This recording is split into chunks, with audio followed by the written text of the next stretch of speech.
Shalom, selamat malam Bapak Ibu Saudara, keluarga-keluarga Jemaat GKR Gedong. Kita bersyukur pada malam hari ini adalah waktu kita bersekutu di dalam mesbah keluarga. Sebelumnya mari kita bersatu hati dalam doa, kita minta pertolongan Tuhan supaya kita dapat mengerti, terlebih kita dapat melakukan kebenaran firman Tuhan. Mari kita berdoa. Bapa di surga, Allah pencipta langit dan bumi, Allah yang mengasihi kami, Allah yang mengerti segala sesuatu. Pada malam hari ini Tuhan, kami rindu Tuhan sendiri boleh berbicara bagi keluarga demi keluarga. Dan kami boleh dapat keluarga boleh melakukan kebenaran firman Tuhan. Mengerti isi hati Tuhan dan setia selalu kepada Tuhan. Terima kasih Bapa, hamba-Mu telah siap untuk menyampaikan kebenaran firman Tuhan. Mari Engkau berikan kuasa yang daripada Engkau, sehingga mendatangkan kemuliaan hormat hanya bagi nama Tuhan. Hanya dalam nama Kristus, Yesus Tuhan dan Juru Selamat kami yang hidup, kami sudah berdoa dan mengucap syukur. Amin. Kita akan merenungkan satu tema pada malam hari ini, yaitu hidup dalam ketaatan.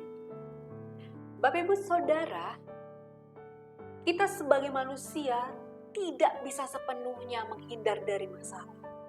Poin yang paling penting adalah bagaimana reaksi kita ketika kita diperhadapkan dengan masalah.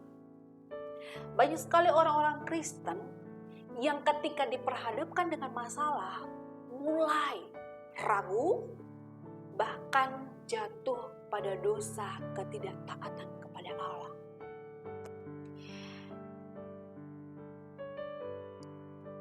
Kita melihat bagaimana Raja Saul, dia memberontak kepada Allah. Disitulah awal mula kehancuran. Disitulah awal mulanya dia hatinya terbuka terhadap dosa. Di mana dia cemburu terhadap Daud dan dia mulai mencari-cari kesalahan Daud dan dia rindu. Dia sangat rindu bagaimana supaya Daud itu jatuh. Saul membuka pintu dan mengundang kejahatan masuk ke dalam hatinya. Ketika kita tidak taat, maka disitulah dimulai kita mengundang dosa itu masuk ke dalam hati kita. Saul pun mengakuinya. Di dalam 1 Samuel pasal 26 ayat 21. Saul mengakui bahwa dia telah berbuat dosa. Dia katakan begini, "Aku telah berbuat dosa. Pulanglah anakku Daud. Sesungguhnya perbuatanku itu bodoh dan aku sesat sama sekali." Ketidaktaatan adalah semangat yang gagal, semangat yang sebenarnya tidak ada gunanya Bapak Ibu Saudara. Hal ini tentu menjadi pemberontakan yang besar terhadap perintah yang Allah berikan. Banyak sekali orang-orang Kristen yang ketika dia berdoa, di dalam doanya mungkin dia berkata, "Aku mau taat Tuhan, aku mau setia Tuhan." Tetapi ketika jawaban doa itu tidak, atau mungkin Tuhan lama menjawab doa itu, di tengah perjalanan kehidupannya, sebelum doanya dijawab, dia mulai untuk tidak taat kepada Tuhan. Dia mungkin marah kepada Tuhan. Kita harus mengerti Bapak Ibu Saudara bahwa ketaatan adalah prinsip dari kehidupan Kristiani. Memang ketaatan bukanlah kebutuhan tunggal. Tetapi ketaatan adalah sebuah semangat yang menggambarkan pola kehidupan kita, standar kehidupan kita. Yang pasti, kenapa ketaatan menjadi prinsip kehidupan Kristen? Karena ketaatan adalah ajaran yang Yesus lakukan. Ketaatan adalah semangat yang dimiliki oleh Tuhan Yesus terhadap Bapaknya. Tuhan Yesus berkata demikian, "Sungguh aku datang untuk melakukan kehendak." Ibrani 10 ayat 9. Bahkan ia menambahkan, "Makananku ialah melakukan kehendak Dia." Dia yang mengutus aku dan menyelesaikan pekerjaannya. Yohanes 4 ayat 34.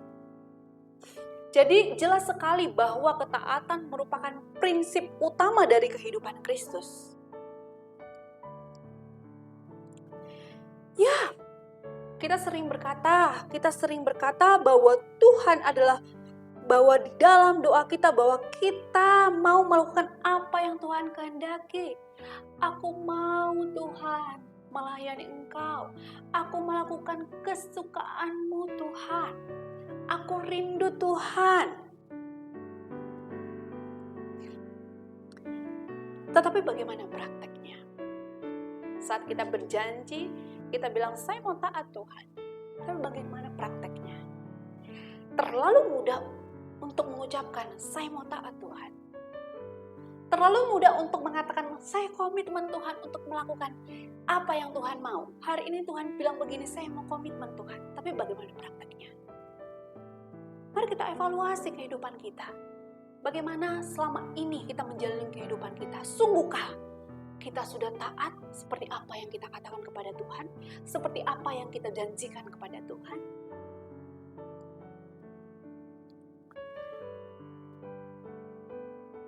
Banyak yang kita lakukan mungkin bukan sesuai dengan kehendak Tuhan, tetapi malah sesuai dengan keinginan kita sendiri. Bahkan kita seringkali marah, kita seringkali tersinggung ketika mulai ada pembicaraan tentang atau teguran tentang ketaatan. Atau kita mulai ngeles ketika ada pembahasan tentang ketaatan. Nah, Bapak Ibu Saudara, seperti ketaatan Kristus kepada Bapa, biarlah kita belajar dalam segala aspek praktek kehidupan kita untuk mengingat bahwa apa yang kita lakukan tujuannya adalah bagaimana aku menjadi pribadi yang taat kepada Allah. Tuhan akan memberikan upah bagi anak-anaknya yang mau hidup taat. Jika kamu menurut dan mau mendengar, maka kamu akan memakan hasil baik dari negerimu. Yesaya 1 ayat 19. Sebaliknya, jika kamu melawan dan memberontak, maka kamu akan dimakan oleh pedang. Sungguh Tuhan yang mengucapkannya. Ini benar-benar perintah Tuhan. Bukan saya mengada-ada untuk mengatakan kita harus taat, Bapak Ibu Saudara. Ada resiko yang harus kita tanggung ketika kita tidak taat. Ada upah yang akan kita terima ketika kita taat. Tapi yang paling penting bukan kita untuk mendapatkan upah supaya kita hidup taat. Tapi ingatlah bahwa ketaatan itu adalah dasar kehidupan kita. Gaya hidup kita. Karena Kristus sendiri sudah memberikan teladan bagi kita. Tuhan sangat tegas pada poin ketaatan. Dan saat ini Tuhan memberikan pilihan kepada kita. Apakah kita mau hidup sebagai pemberontak atau hidup dalam ketaatan? Terserah kita. Jika kita memilih untuk hidup sebagai pemberontak, kematian akan mengikuti kita. Tapi saat kita hidup dalam ketaatan, dalam segala kesulitan, dalam segala tantangan, dalam segala sukacita, kita akan mengerti bahwa hidup ini sangat berarti. Bahwa hidup ini adalah kesempatan. Jadi Bapak Ibu Saudara, tentukan pilihan kita sekarang. Biarlah keluarga-keluarga kita memilih hidup dalam ketaatan. bukan hidup di dalam pemberontakan. Mau keluarga kita menjadi keluarga yang harmonis? Lakukan prinsip ini. Taat. Suami taat kepada Allah, istri taat kepada suami, anak-anak taat kepada orang tua. Dan semuanya hidup di dalam kasih. Ini yang paling penting. Kalau keluarga kita sudah keluar dari prinsip ini, saya percaya amburadul. Saya percaya yang terjadi adalah pertengkaran. Yang terjadi adalah perselisihan.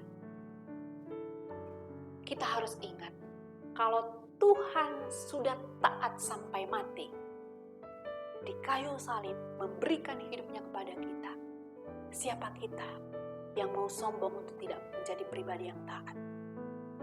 Saya tahu secara manusia kita lemah, secara manusia kita memang punya potensi untuk gagal dan hidup dalam pemberontakan. Tetapi belajarlah, bersedialah untuk diproses oleh Tuhan. Dan terus melihat teladan yang paling sempurna itu, yaitu Yesus Kristus. Bagaimana caranya? Bangun hubungan yang intim dengan Kristus. Supaya kita boleh menjadi pribadi yang taat. Menjadi keluarga yang taat. Amin kebenaran firman Tuhan, mari kita bersatu hati di dalam doa. Bapa yang baik, terima kasih. Terima kasih ya Tuhan untuk kebenaran firman Tuhan ini. Kami tahu kami lemah Tuhan, seringkali dalam segala tindakan praktek kehidupan kami gagal Tuhan. Tapi kami mau belajar dari Yesus Kristus, pribadi yang paling sempurna melakukan tugas ketaatan Tuhan. Kami mau belajar Tuhan. Tegur kami Tuhan dikala kami tidak taat kepadamu. Arahkan kami Tuhan supaya hidup kami menjadi sungguh-sungguh pribadi yang taat. Terima kasih Tuhan, berkati para suami, berkati para istri, berkati semua anak-anak yang ada di jemaat GKR Gedong. Supaya prinsip ketaatan boleh menjadi gaya hidup setiap kami. Terima kasih Bapa, terima kasih. Hanya dalam Kristus Tuhan yang sudah menyelamatkan kami berdoa. Amin. Bapak Ibu Saudara, boleh berdiskusi mengenai firman Tuhan ini di dalam keluarga masing-masing, boleh saling sharing dan saling mendoakan. Sampai jumpa di ibadah Mesbah Keluarga berikutnya. Tuhan Yesus memberkati. Shalom.